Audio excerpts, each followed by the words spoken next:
TV channel. Hope you're all staying safe and well. And we're going over to Itvx today, the new version of ITV Hub, where there's stuff going on it that hasn't even been on ITV. So it's quite unusual.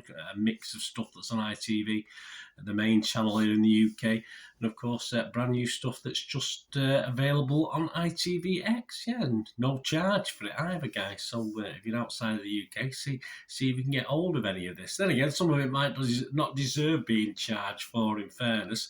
I won't give too much away, but perhaps that may be the case today. We're going to have a look at something called The Reunion. Please, if you are new to the channel, push that subscribe button, push the bell notifications. It's great to have you on board. Film reviews, TV drama reviews, information vlogs, quizzes, lots of different things. And if you're pushing buttons and you can still push another button for me, just push that little thumbs up button. Be very much appreciated by me. Simple as that. Right, yes, we're going to have a look at The Reunion. It was made available on ITVX, so I could binge watch it, which is great, what I prefer to do, on the 12th of January 2023. 6 episodes, of course, on ITVX, unless you pay an extra charge, which all these guys seem to do, don't they? You get adverts with it, but it's not too bad. There's not that many adverts. It's not like watching the telly. There's not quite as many adverts, but you do get a lot of repeated adverts. And yeah, when you binge watch something, it does get a bit what's the word? Wearing. Yeah, certainly certain adverts get a little bit wearing after 6 episodes or something, and they're on 3 or 4 times every episode. But hey, there you go. It's about an elite prep school that's frozen in the snow. I think it takes place in France. I think it's partly France funded, this film. The title is in French as well, but it plays in English. You can watch it in English. There are some subtitles, but not a lot of subtitles. The 3 friends linked by a tragic secret. One girl taken by the night 25 years ago. The girl's body was buried in the gymnasium wall, the same wall that is about to be demolished. So all the secrets are going to come tumbling out of that wall. Or will they? Well, we'll see. Yeah, no critics reviews at the moment. Nothing on Rotten Tomatoes. Nothing on Metascore. So all I've got is the Joe Public reading of it on Internet Movie Database. And it's averaging a little bit disappointing, 5.1 out of 10. So just over halfway. That's as at 2:30 p.m, very precise, on the 21st of January 2023.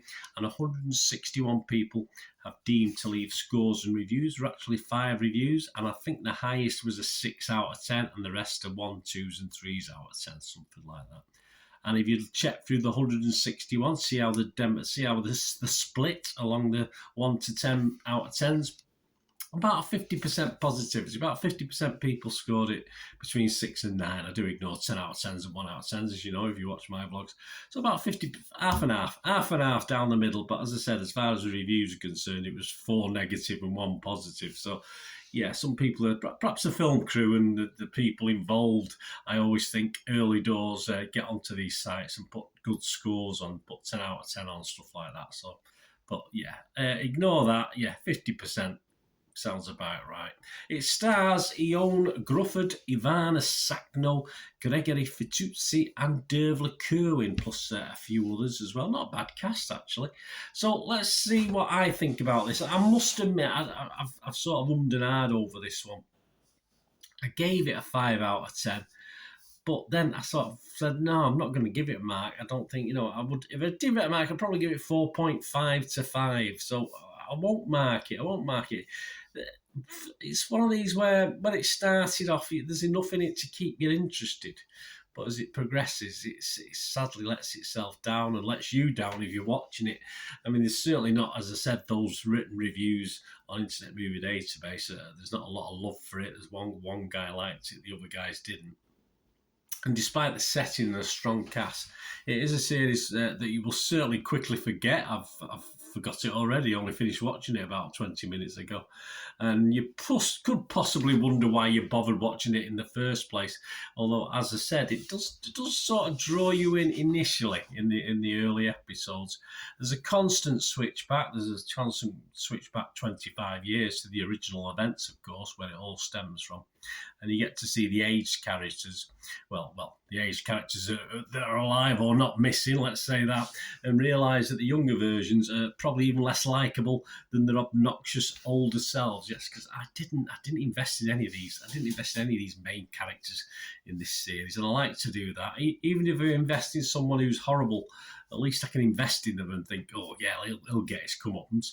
Or invest in someone who's nice, and let's hope that everything turns out right. But none of the characters in this series appeal to me either. All credit to the actors. They're only acting a role, but yeah, all very people you don't want to go out. I wouldn't want to go out for a drink with, put it that way, or out for a meal with. So I didn't find any of them interesting in a good or bad way. It doesn't, as I said, it doesn't start off too badly. It sets things up nicely.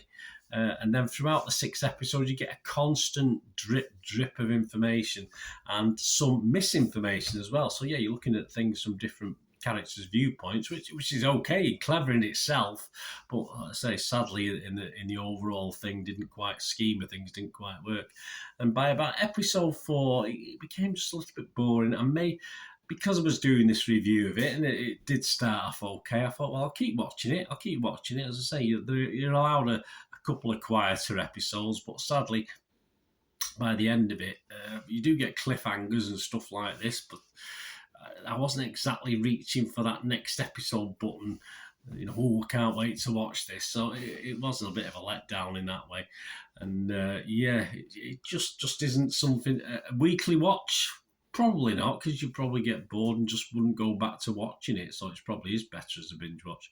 And the ending itself, it does draw things to conclusion. Then it suddenly adds a little bit to it, and it's all sort of ruined by conjecture to try and make the story feel a little more deeper than it actually is in real life. You do get an ending, and that should be it. You shouldn't have little question marks thrown at you, which are unnecessary for the most part. As I said, I did like bits. Unfortunately, by the end, there was just too few bits to really invest in, and certainly for something stretched over 6 episodes.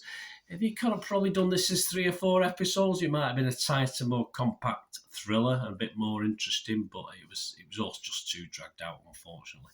Anyway, so I'm not impressed. As I say, it's not a total disaster. It almost got a 5 out of 10, but I'm not going to give this a mark.